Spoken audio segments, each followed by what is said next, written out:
2022 markiert eine Zeitenwende in der Geschichte unseres Kontinents. Olaf Scholz had only been Germany's chancellor for a couple of months before Russia invaded Ukraine, but initially he appeared to be ready for action.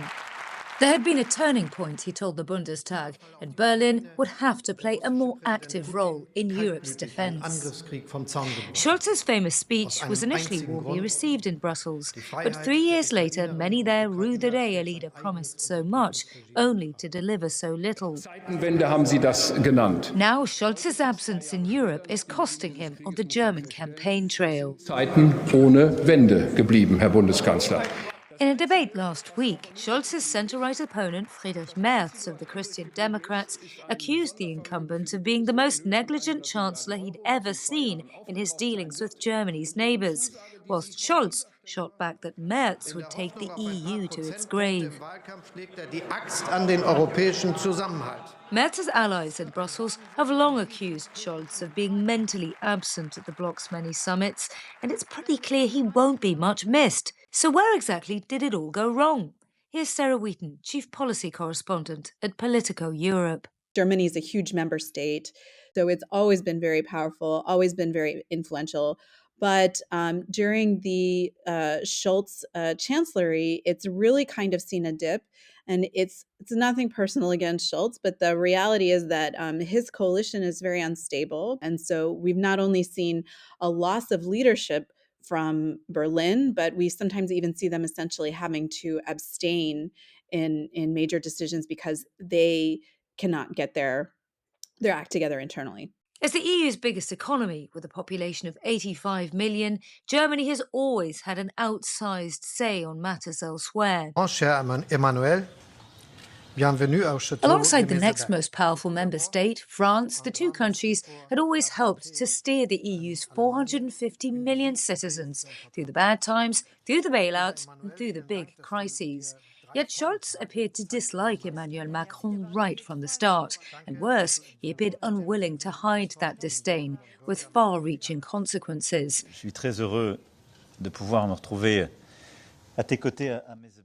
At one point, things got so bad that Macron had to make this 3-day trip to Germany to reset relations. Here's Armid van Rij, who runs Chatham House's Europe programme. So historically, the engine of the EU has been France and Germany working together, working in tandem. That has been very difficult over the past few years, in part because Scholz and Macron just don't get on a personal level. That kind of engine really hasn't worked properly in quite some time now. The other factor, of course, is that the relationship between Donald Tusk, Poland's prime minister, and Scholz has also completely broken down.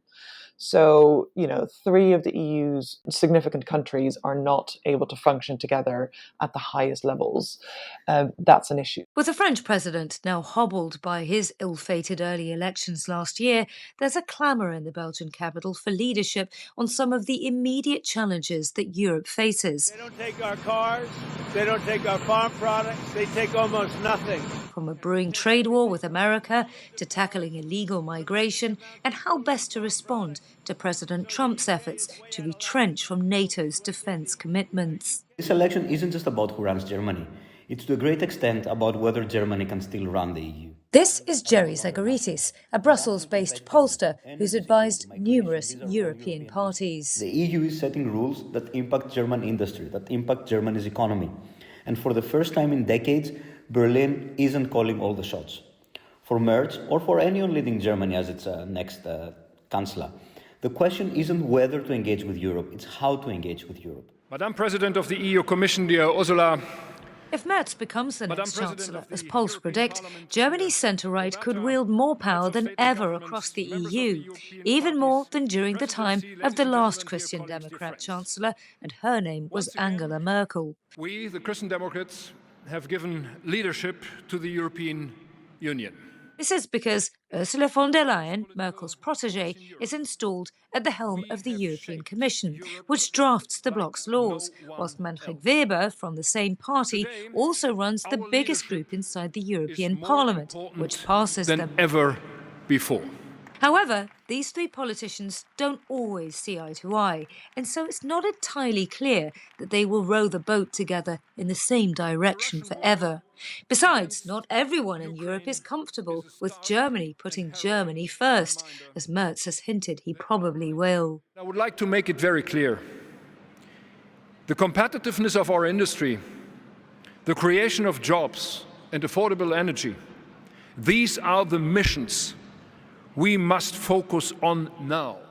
Germany and the EU face two immediate existential threats, both emanating from Germany itself. The first being that the country's business model, which accounts for a quarter of all EU GDP, is essentially kaput. And the second is that Merz's promises to get tough on illegal migration could undermine the unity upon which the entire bloc is based. Ironically, the two men may end up having to govern together because Scholz could be a possible junior coalition member. In such a role, he'd be able to temper some of Merz's stronger views. And if that's the case, he could end up becoming more popular in Brussels in the end when leading from behind rather than from the front. For Monocle Radio, I'm Nina dos Santos.